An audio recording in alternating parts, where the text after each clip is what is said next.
बहुत महत्वपूर्ण बात कर रहे हैं, क्योंकि ये सवाल बहुत लोगों को परेशान कर रहा है। हर कोई इस सवाल का जवाब जानना चाहता है कि आखिर सीरिया इतनी जल्दी कैसे ढह गया, दमिश्क इतनी जल्दी कैसे ढह गया, और ये सब कुछ इतनी आसानी से कैसे मुमकिन हुआ।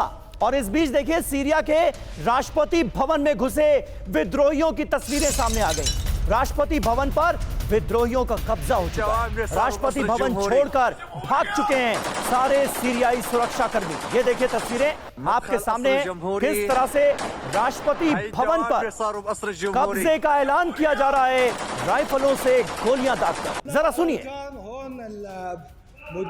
मदखल अस्र जमहूरी,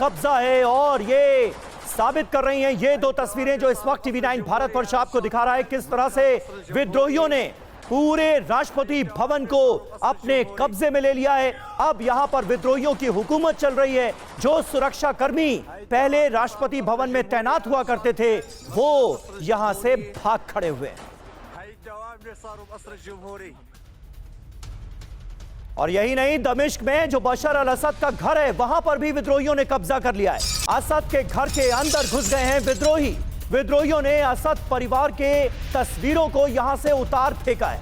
विद्रोहियों ने असद के घर पर कब्जे का वीडियो भी बनाया है। ये देखिए तस्वीरें, बशर अल असद का ये आवास, जहां पर अब पूरी तरह से विद्रोहियों का कब्जा है। यहां पर बशर अल असद और उनके परिवार से जुड़ी तस्वीरों को उठाकर फेंका जा रहा है, और कब्जे का ऐलान करते हुए विद्रोही घर के अंदर घुसकर ये वीडियो बना रहे हैं। और राष्ट्रपति बशर अल असद के घर में लूटपाट करते दिखे हैं लोग। असद आवास में लूटपाट का एक वीडियो अब हम आपको दिखाने जा रहे हैं। ये देखिए, महिला विद्रोही भी घर में जाती नजर आई है। असद के आवास पर तोड़फोड़ की गई है और जमकर लूटपाट की गई है। यानी यहां पर दाखिल हुए लोग जो चाह रहे थे वो कर रहे थे। पूरी तरह से अराजकता की स्थिति साफ तौर पर इन तस्वीरों में नजर आती है। दमिश्क में, सीरिया की राजधानी में, ये बशर अल असद का वो घर है जो अब पूरी तरह से विद्रोहियों के कब्जे में है, और कब्जे के बाद जमकर लूटपाट की गई है।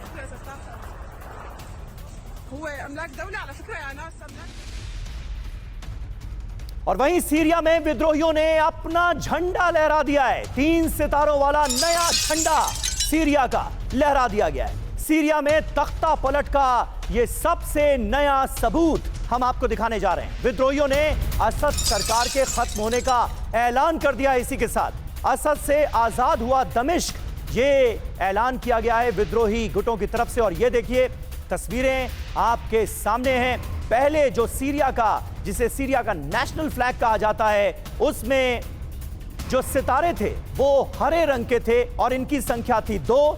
नए फ्लैग में जो विद्रोही गुटों ने जारी किया है, उसमें सितारों की संख्या हो गई है 3, और इसका रंग हरे से बदलकर लाल कर दिया गया है।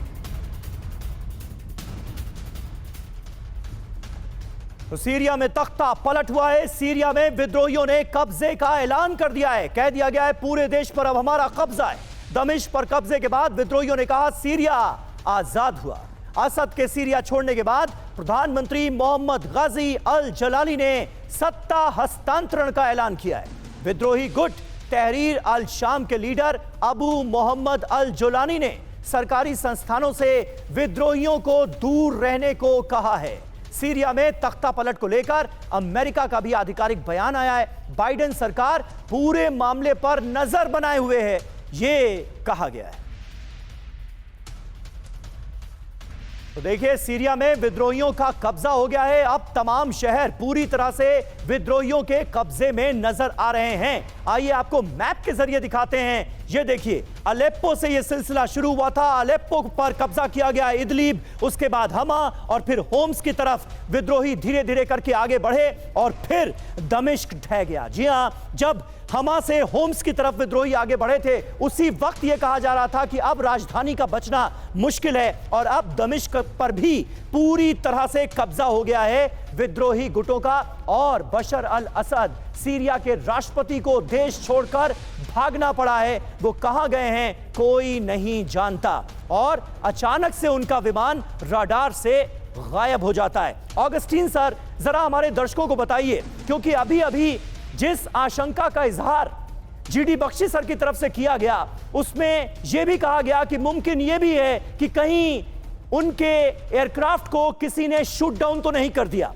क्या इसकी संभावना है? क्या यह मुमकिन है? या फिर इस रशियन कार्गो प्लेन में इस तरह की टेक्नोलॉजी मौजूद होती है कि वो रडार को चकमा दे सके?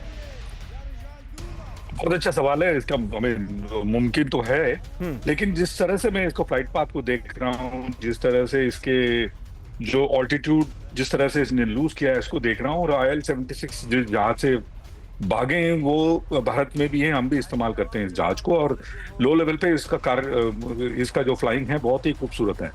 तो धीरे से 1600 फीट पे अगर चले गए हैं तो इसका मतलब वो रडार से बाहर हो जाते हैं, रडार होराइजन से बाहर हो जाते हैं, और पॉसिबिलिटी यही है जो दो देश का साहब ने जिक्र किया उसमें से एक में लैंड हुए हों और वहां से या तो पड़गी या किसी बोट में डाल करके वाटर से धीरे धीरे इनको मेनलैंड रशिया मॉस्को ले जाने की संभावना सबसे ज्यादा है।